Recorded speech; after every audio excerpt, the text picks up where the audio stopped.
vlog siri hingonung dagi oina haure morning vlog dagi oina sigana farigom leire adagaidi sigana koliyawai se second round oigadra numaya ni se koliyawai le sigana kobi mana tabi ga oidi kobi maning tabi ga leire siga su koliyawai sisina alu leire alu leire second round की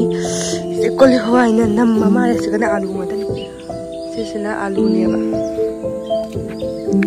आलू मत ओरे ससु आलू नहीं है आधे लिए कि नम का कच्चे खाना के में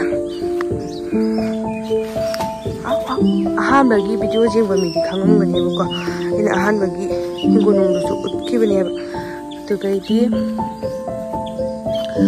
सिकना से हवाई मूवी है ना बनी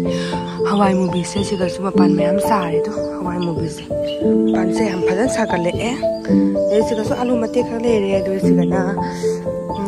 है तो सिगा ना चुका चाक ले रे तो चुका चाक ले रे सिगा ना को ले हवाई ले रे दुनी मांगी ब्लॉग जिंग बमी दिखांगम देनी बा अदो सिना सेकंड राउंड गी गोनु ओइरे अहान बे राउंड दी चाना लोइरे बा सिनियाम याद ना माइरेन साइ तो जेमा लगे तो से माइरेन से गले रे माइरेन मदे चपी आइदो माना हिंगोनु चंगबदुगा सुम हिंगोनु दु फजमना जेंगनगे ना दुमु नम लोरे अदो लोरगा चाखुमदा मु चंगे एगी ब्रेकफास्ट सेम्बा दो अंगसिगी ब्रेकफास्ट सिगी तन ओइना तौरे अखोय ngasi tan oina chadro banibako ado tanga kangoga toraga charani do mayam sigale re breakfast to tanga kangoga charat ado hojimu agi parcel ama laena parcel lobase thoine bako unboxing to minarasi ado ai hoji unboxing torake kege jawi haibado dum jikhalake bako ado se hoji ai unboxing torani kege no haibado su ai dum matang ulake bako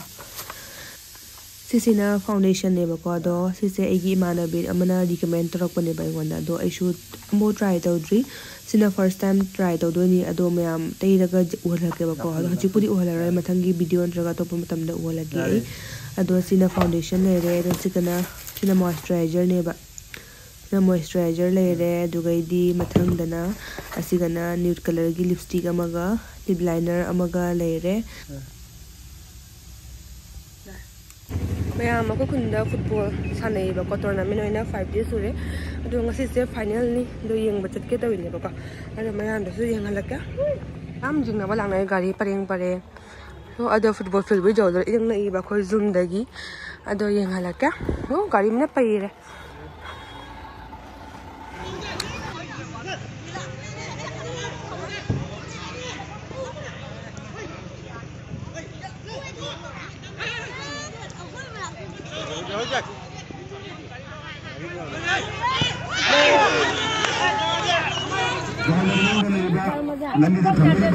I हौजी अखोय मानबसिंग पुनबगी cake मुलौरुरे अदो ऐसे football से गागे ngamaga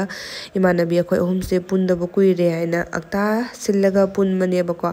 अदो मफम से अखोय अतोपदा चागे खलमनी दो मतम सिना मु थेंजले cake सिना मु timing दो थेंगबदुनाने अखोय दो इमानबी मगी जुम मथक्ता ओइना चारे चाबदो अखोय अहुम से पुनदबसो हाई फेट कुइरे को कगिनो आइदी अमना अमा संगनादबा हाइगद्रा अदो ngasiदी दिनमक काइथोगा अखोय अहुम से चारसी हाइना अक्ता प्लान सिलगा चारे कइनो आइदी अमना हारकपदा जुमदा मु लैनादे अमना मु हारकपदा युमदा लैनादेबा अखोय अहुम से को पुंदी पुलहौरे कैंसिल प्लान से कैंसिल बुदी ओहौरे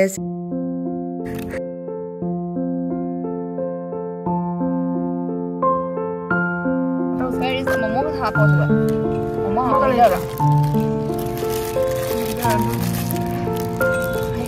Rang vào nó ngầu xuống rồi. Nhà anh học được. Dẫn đi đi. Dẫn đi cái học gì anh sẽ rang vào sẽ học gì đó. Thế là phải đồ cái. Sẽ dẫn nữa. Hôm nào bây giờ có đứa cái dồn đi दुकान này. Phát đấy tôi làm bên không cần làm đấy. Video की type photo आने video की type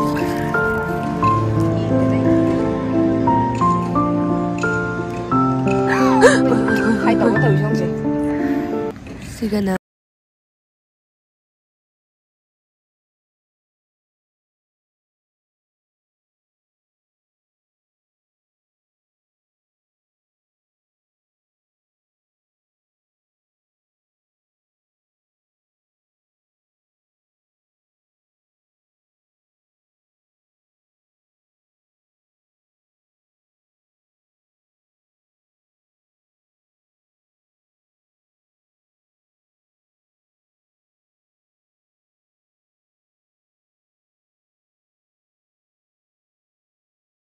Kalami poni do changam to first adi oidra haina atopa chapo chulogi khalami ne bako minna karamba kaise ado last adi akhoi char thangale cake sisu khaibo charaga machele malame chaba ngamaktre ba khoi ahum se khamra ado mai turaga akhoi se wathi sunabasi ado wathi sisu loi hodre asmai tana akhoi ahum se chare bako ado lai wari si suna chari ne ko do chibo he wari se loi hodre punna bu kui min akhoi ahum se tawi se khamra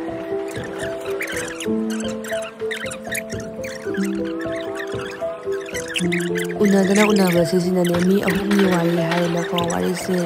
madagi amar samjana gani akhoi ahumni wari se thangare baduna ne amana ama khoi se ngang tan da bakai amai wari mulini tawdana ne khamla wari ga se si ohen orakte akhoi wari thibu saba se thengani gidana ne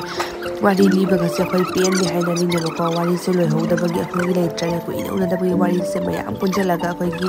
lithong ni modo adumai tawre ba akhoi ahum se Smaina do lili na chari mi bo si cha li basu le pote asi mata so koi se pelodri di wari li base me am khamra ada smaina koi ndi ha pun masu nuai ba ko pundok na pun masu nuai trana ko evening ni akoi sanda waram ni ha pun ba su manungai am ne ba nga ko thok tana jumna sumna samai si nuai te na ko aduna smaina nga pun le koi hum se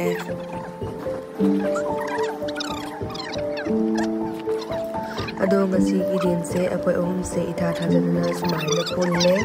pullaga wari su yam nungai re akoi ahum adudo ngasi din sembi sumaina tawra sum loisal e maya ado egi video se nungai biraga di like and subscribe to bidamo anongba yaubira ga su subscribe to sambidamo anongba thina bata ga video se ado thanks for watching maya